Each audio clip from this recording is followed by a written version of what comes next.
부모님께 증여를 하거나 분양권을 할 경우에는 최대한 빨리 하시는 게 유리합니다.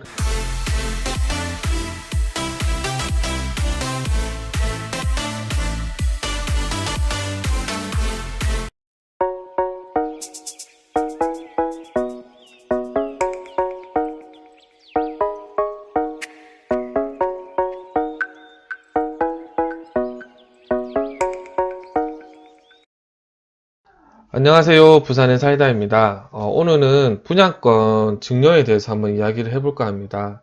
부모님이 당첨이 된 분양권을 자녀에게 증여하거나 반대로 자녀가 가지고 있는 분양권을 부모님께 증여를 하거나 했을 때 증여세는 어떻게 되는지, 양도소득세는 어떻게 되는지 그걸 한번 간단하게 제가 좀 보실 수 있게 엑셀을 만들었거든요. 이 파일을 원하시는 분은 메일 주소를 남겨주시면 제가 메일로 발송을 해 드리겠습니다. 우선은 계약서인데요. 제가 실제 썼던 계약서고 특별한 양식이 딱 정해져 있지 않습니다. 그래서 보시다시피 이런 식으로 이제 부동산 표시를 해주고, 그리고 누구에서 누구로 증여하기로 약정하고, 이제 매월 며칠 날 이런 식으로 쓰시면 됩니다. 요걸 이제 써가지고 구청에 가서 검인 받고, 그다음에 아파트 건설사 가서 명의 변경하고, 또 은행 가서 대출 승계하고 그렇게 하시면 되고요. 여기 이제 원본이 나중에 그 등기할 때 필요하더라고요. 그래서 혹시 버리지 마시고 꼭 이제 잘 보관을 하시기 바랍니다. 그리고 요거는 제가 한참 이거 알아볼 때 구세청에 질의응답을 했던 여러 내용 중에 하나의 내용이고요. 요 내용이 아마 조금 잘 정리되어 있어서 제가 요 내용을 같이 또 넣어놨습니다. 자, 시작하겠습니다. 우선은 최초 취득시 정보를 입력을 해야 됩니다. 이제 납입 계약금을 이제 입력을 해야 되는데, 저희가 이제 한 4억 정도를 이제 아파트 전체 가격이라 보고, 이제 그러면 납입 계약금은 10%니까 4천만 원이 되겠죠. 그죠? 그리고 중도금이 이제 보통 이제 또 10%가 되잖아요. 10% 해서 이제 그 6번 정도 보통 계약금 10%, 중도금 60%, 잔금 30%, 이런 식으로 됐는데, 중도금은 60% 은행 대출을 통해서 많이 하잖아요. 그래서 그 60%를 6회차로 나눠서 10%씩 보통 이렇게 하기 때문에 우선 4천만 원 곱하기 한 번 이제 중도금이 실행돼서 이제 건설사 쪽으로 입금됐다고 가정을 하고요. 그리고 이 프리미엄은 최초 당첨자라면 0원이고요. 매수했던 분양권을 다시 증여할 수도 있잖아요.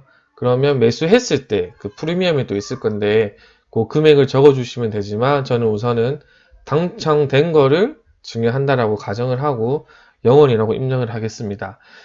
그리고 여기 납입 계약금에 보통 이제 기본 말고 이제 학장비라든지 그리고 에어컨이라든지 기타 옵션들, 그런 계약금도 있잖아요. 그런 금액이 있으시면 그것도 같이 좀 넣어주시면 될 것 같습니다. 우선 저는 4천만 원으로 하겠습니다. 그리고 여기 색깔 표시 있는 데만 넣어주면 되거든요.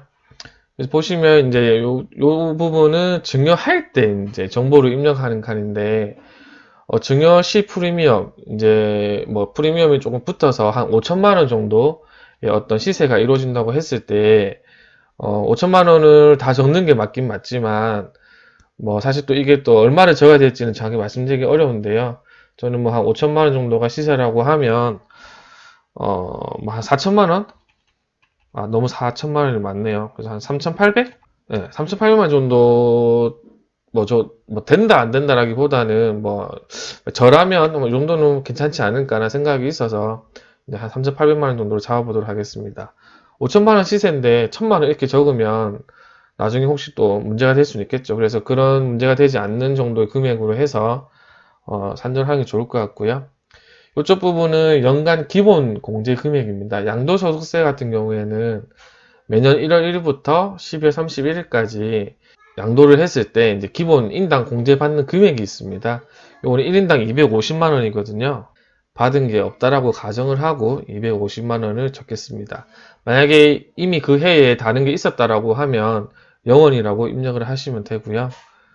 그리고 요 밑에 부분은 증여 공제 금액인데, 부모하고 자녀 간의 증여는 5천만 원까지 기본 공제가 됩니다. 10년간. 그러니까 그 10년이라는 기준은 오늘 내가 증여를 한다 했을 때 오늘 기점으로 10년 전까지 그동안의 그 기간 금액이거든요. 그래서 보통 이런 경우도 뭐 아파트 말고는 잘 없으니까 제가 부모님께 이렇게 한다고 했을 때는 5천만 원 적어주면 되고요. 참고로 부부 간에는 6억이라고 이렇게 되어 있습니다. 아무튼 그렇게 하시면 되고요.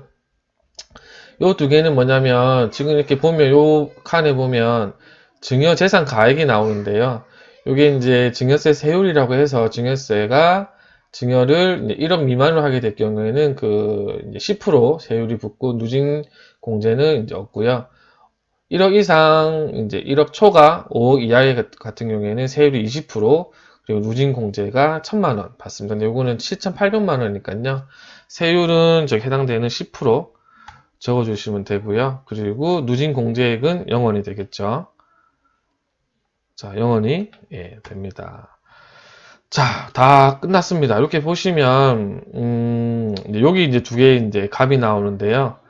증여 받는 사람이 납부해야 되는 증여세는 280만 원, 으로 나오고요.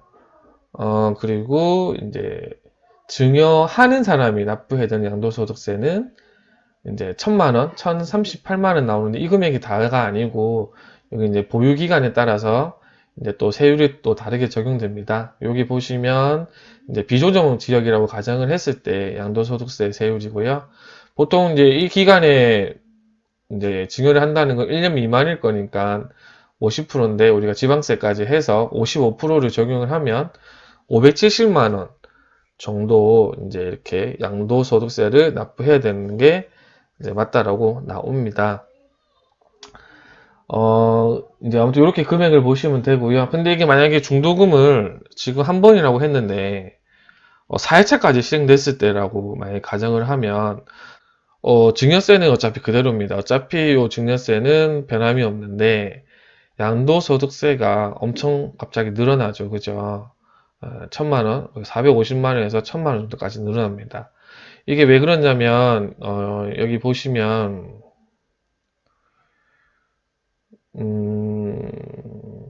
취득 가액을 이제 보는데요. 취득 가액을 보는데 여기서 아무튼 요거는 한번 뭐 설명을 제가 좀 하면 또 길어지니까 한번 요 내용을 보시면 될 것 같고요. 아무튼 부모님께 증여를 하거나 분양을 할 경우에는 최대한 빨리 하시는 게 유리합니다. 그래서 저도 한 번인가 두 번 했을 때 증여를 해서 조금 그거를 조금 이렇게 할 수 있었고요.